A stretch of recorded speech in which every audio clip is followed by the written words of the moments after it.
Hello there YouTube, it's Gojira Prime with another Transformers video review, and today we're taking a look at Classics Jetfire or Classics Skyfire, depending on your preference of names for the character. Now this is a mold which came out probably a good 12 or more years ago, and for a good long while it was the only representation we had of Skyfire or Jetfire up until the Thrilling 30s figure, which came out a few years back. And this particular figure has been repainted a few times. It was done as Treadbolt and also as a Decepticon character in one of the official BotCon box sets, but I can't remember for the life of me which character it was. Now, this particular version of Jetfire / Skyfire is a Voyager class figure, and he's done up to look fairly reminiscently of a Valkyrie class fighter from one of the older anime TV series that originally inspired the character. Now, to take a look at the jet mode, it's not too big or too chunky. It's quite a decent sized jet mode. You can instantly tell it's Skyfire by the big red booster rockets on his back. The wings are posable. They do come out to a fair old degree, and they can also fold back up like that as well, but my preference is to keep them out just a little bit in that way. Aside from that, the figure does also come with a couple of other accessories. You do get some blaster cannons here, which will combine to form a larger weapon, and you've also got some wrist-mounted missile launchers as well on the vehicle. You do get some nice Autobot symbols on the wings, and like a lot of the earlier Classics figures, he does come with a thermal sticker, which, when you put your thumb over it, will show you the Autobot logo there. The figure is mostly done in red and white with some black highlights, and I have to admit it's quite a nice jet mode.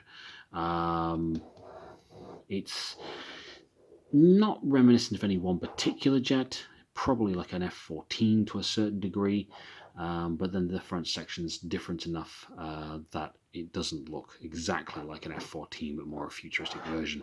And obviously an F-14 doesn't have these giant boosters on the top either. One other feature that this figure does have with the booster rockets is if you pull back here, it should work, you get some larger additional cannons that do come out as well, and they are also usable in the robot mode, which I will show you in just a moment.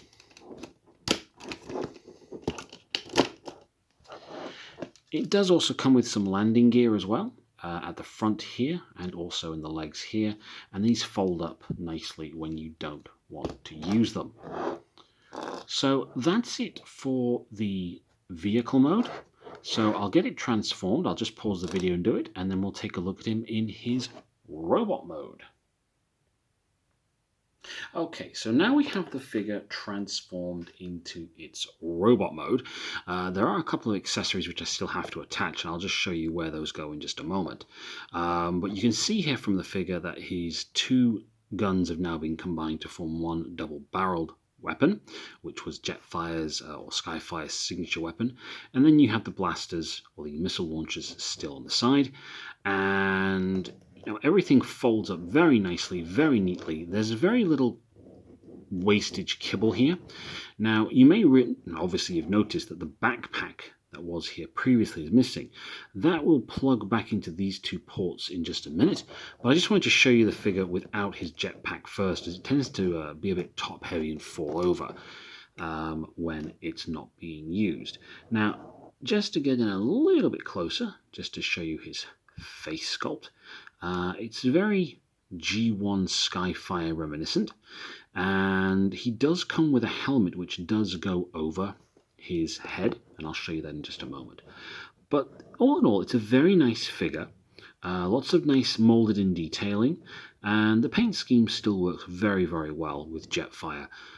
You can't really go very badly wrong with red, white, and black. And obviously we again have the Autobot logos on the wings as before. Now, Skyfire's helmet, I can just bring it in here, is this helmet here. Now, this helmet, if I can get it to focus, there we go, is meant to be reminiscent, I believe, of his original G1 Valkyrie toy. If I can focus, there you go. Which obviously didn't look anything like the original animation model when he was on the TV screen. So this helmet's meant to be reminiscent of his original Valkyrie mode. The antenna pieces on my helmet are now pretty loose, it has to be said. They do wiggle around quite a lot, and unfortunately I can't see a way in which to retighten these. When I originally got the figure, they were quite nice and stiff and would stick up there, but 13 years has taken its toll on them, unfortunately. But the helmet just plugs in on his head like so, and then he looks a bit more like his original G1 Valkyrie toy. Now it has to be said that the IDW Comics version of Jetfire did at one point look exactly like this. I think this, they used this mold as the basis for the character for a little while.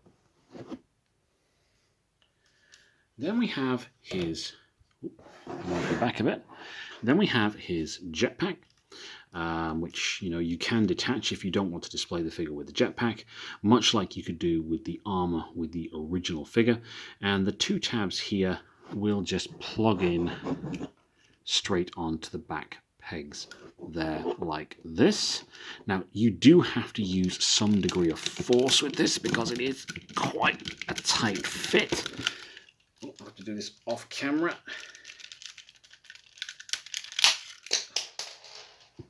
There we go.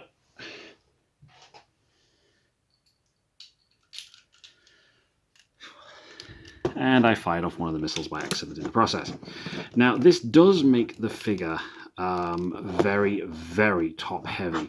And if I can get him just straightened back out again, he does just fly right back now. There's, all that weight at the top and at the back just causes the figure to just tip over quite dramatically, but you can still use in this mode the feature I showed earlier with the jetpack, which is if you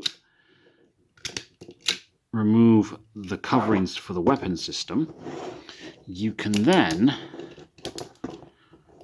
fold them down like so, and he can now use his jetpack cannons in his robot mode, giving him even more firepower. Now, just to move him over to the side, and we'll just do a quick size comparison. Here he is next to a modern day Transformers Earthrise Scout figure, Cliff Jumper. So he is quite a sizable Voyager figure for 13 years ago. And then here he is with Transformers Siege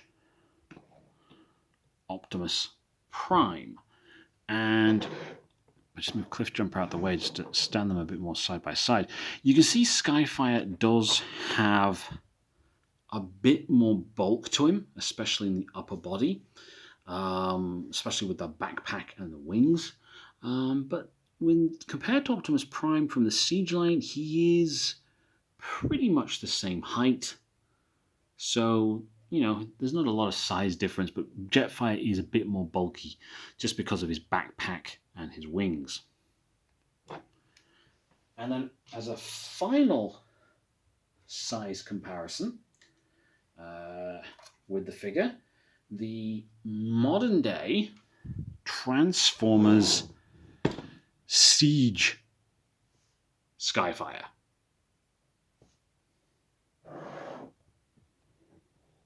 And as you can see, he is dwarfed by his modern day counterpart. He's so big, actually, I'll move them a bit further back because I'm actually right at the edge of my table that I'm using here. So as you can clearly see, there is a sizable difference between the two figures. Massive difference.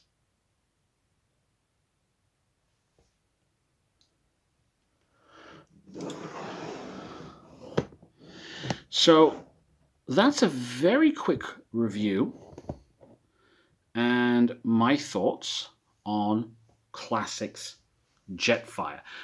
I will call this guy Jetfire because he is,